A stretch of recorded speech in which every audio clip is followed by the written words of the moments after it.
ಟಿವಿ9 ನ್ಯೂಸ್ಗೆ ಸ್ವಾಗತ. ನಾನು ಪ್ರತಿಮಾ ಭಟ್. ಉರಿ ಬಿಸಿಲಿಗೆ ಇಡೀ ಕರುನಾಡು ಕುದಿತಾ ಇದೆ. ಜಿಲ್ಲೆಯಲ್ಲೂ ಕೂಡ ರಣ ಬಿಸಿಲಿನಿಂದಾಗಿ ಜನ ಹೈರಾಣಾಗಿ ಹೋಗಿದ್ದಾರೆ. 40 ಡಿಗ್ರಿ ಸೆಲ್ಸಿಯಸ್ ತಲುಪಿಬಿಟ್ಟಿದೆ ಹಲವು ಕಡೆ ತಾಪಮಾನ. ಕಂಡು ಕೇಳರಿಯದ ಬಿಸಿಲಿಗೆ ಜನ ಕಂಗಾಲಾಗಿದ್ದಾರೆ. ದಿನೇ ಬಿಸಿಗಾಳಿ ಹೆಚ್ಚಳವಾಗ್ತಾ ಇರೋದು ಇನ್ನಷ್ಟು ಆತಂಕ ಹೆಚ್ಚಿಸ್ತಾ ಇದೆ. ಈ ರೀತಿ ಕಂಡು ಕೇಳಿರದ ಬಿಸಿಲಿಗೆ ಜನ ಹೈರಾಣಾಗಿದ್ದು ಅನಿವಾರ್ಯವಾಗಿ ಓಡಾಡಲೇಬೇಕಾದವರು ಬಿಸಿಲಿಗೆ ಬೆಂಡಾಗಿ ಹೋಗಿದ್ದಾರೆ. ಬಿಸಿಲಿನಿಂದ ಆರೋಗ್ಯ ಸಮಸ್ಯೆಗಳು ಎದುರಾಗ್ತಾ ಇದೆ. ಆಸ್ಪತ್ರೆಗಳಲ್ಲಿ ಪ್ರತ್ಯೇಕ ವಾರ್ಡ್ ಕೂಡ ತೆರೆಯಲಾಗಿದೆ.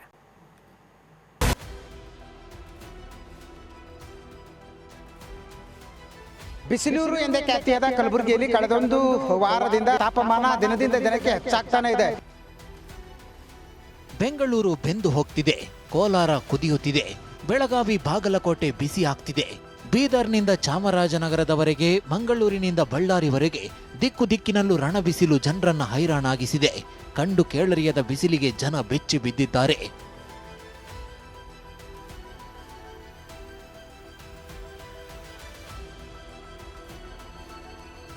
ಬಿಸಿಲಿಗೆ ಬಳಲಿ ಬೆಂಡಾದ ಉತ್ತರ ಕರ್ನಾಟಕದ ಜನ. ದಿನದಿಂದ ದಿನಕ್ಕೆ ಹೆಚ್ಚಾಗುತ್ತಲೇ ಇದೆ ತಾಪಮಾನ.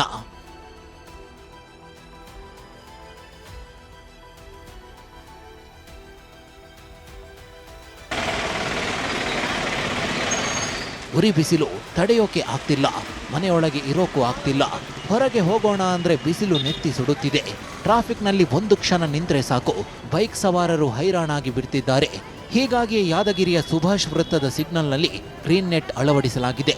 ಮಹಿಳೆಯರು, ವೃದ್ಧರು, ಮಕ್ಕಳನ್ನು ಕರೆದುಕೊಂಡು ಹೋಗುವವರಿಗೆ ಅನುಕೂಲ ಆಗಲಿ ಅಂತ ಗ್ರೀನ್ ನೆಟ್ ಹಾಕಲಾಗಿದ್ದು, ಬೈಕ್ ಸವಾರರು ಕೊಂಚ ನಿರಾಳರಾಗಿದ್ದಾರೆ.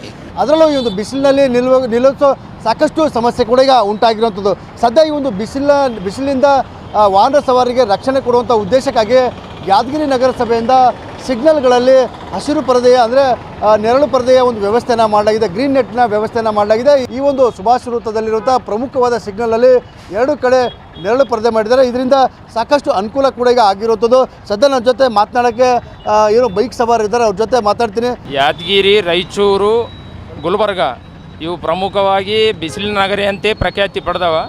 ಈಗೊಂದು 3 ದಿನ ಹಿಂದೆ ಯಾದಗಿರಿ ಗರಿಷ್ಠ ತಾಪಮಾನ ಆಗಿತ್ತು. ನಗರಸಭೆದವರು ಎಚ್ಚೆತ್ತುಕೊಂಡು ನೆರಳಿನ ಪರದೆ ಹಾಕಿದ್ದಕ್ಕೆ ಎಲ್ರಿಗೂ ಜನಸಾಮಾನ್ಯರಿಗೆ ನಿಂದ್ರಕ ಅದಕ್ಕೆ ಚೆನ್ನಾಗಾಗಿದೆ. ಇತ್ತ ಕೋಲಾರ ಜಿಲ್ಲಾಸ್ಪತ್ರೆಯಲ್ಲಿ 10 ಹಾಸಿಗೆಗಳ ಹೀಟ್ ಸ್ಟ್ರೋಕ್ ಪ್ರತ್ಯೇಕ ವಾರ್ಡ್ ತೆರೆಯಲಾಗಿದೆ. ಬಿಸಿಲಿನಿಂದ ಬ್ರೈನ್ ಸ್ಟ್ರೋಕ್ ಅಥವಾ ಸನ್ ಸ್ಟ್ರೋಕ್ ಆದಂಥ ಸಂದರ್ಭದಲ್ಲಿ ಪ್ರತ್ಯೇಕ ಚಿಕಿತ್ಸೆಗೆ ವ್ಯವಸ್ಥೆ ಮಾಡಲಾಗಿದೆ. ನಾನಿವತ್ತು ಕೋಲಾರದ ಜಿಲ್ಲಾಸ್ಪತ್ರೆಯಲ್ಲಿದ್ದೀನಿ. ದೃಶ್ಯದಲ್ಲಿ ನೋಡ್ಬೋದು, ಕೋಲಾರ ಜಿಲ್ಲಾಸ್ಪತ್ರೆಯಲ್ಲಿ ಈ ಒಂದು ಹೀಟ್ ಸ್ಟ್ರೋಕ್ ವಾರ್ಡ್ ಅಂತ ಹೇಳಿ ಪ್ರತ್ಯೇಕ ವಾರ್ಡನ್ನು ಒಂದು ತೆರೆಯಲಾಗಿದೆ.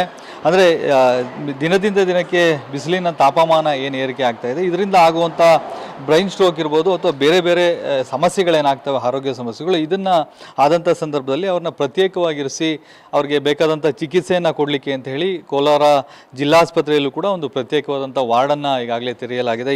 ಸರ್, ಪ್ರತ್ಯೇಕವಾದಂಥ ವಾರ್ಡನ್ನು ತೆಗೆದಿದ್ದೀರಿ, ಏನಿದೆ ಇದರಲ್ಲಿ ವಿಶೇಷ, ಏನೆಲ್ಲ ಚಿಕಿತ್ಸೆಗಳು ಸಿಗತ್ವೆ ಅಂತ? ಇಲ್ಲಿ 10 ಹಾಸಿಗೆಗಳು ನಾವು ರೆಡಿ ಮಾಡ್ಕೊಂಡಿದ್ದೀವಿ.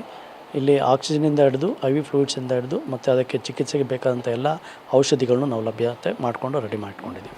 ಕಲಬುರಗಿಯಲ್ಲಿ ರಣ ಬಿಸಿಲಿನಿಂದ ರಕ್ಷಣೆ ಪಡೆಯೋಕೆ ಜನ ಸ್ವಿಮ್ಮಿಂಗ್ ಪೂಲ್ ಮೊರೆ ಹೋಗಿದ್ದಾರೆ. Bureau report, ಟಿವಿ9.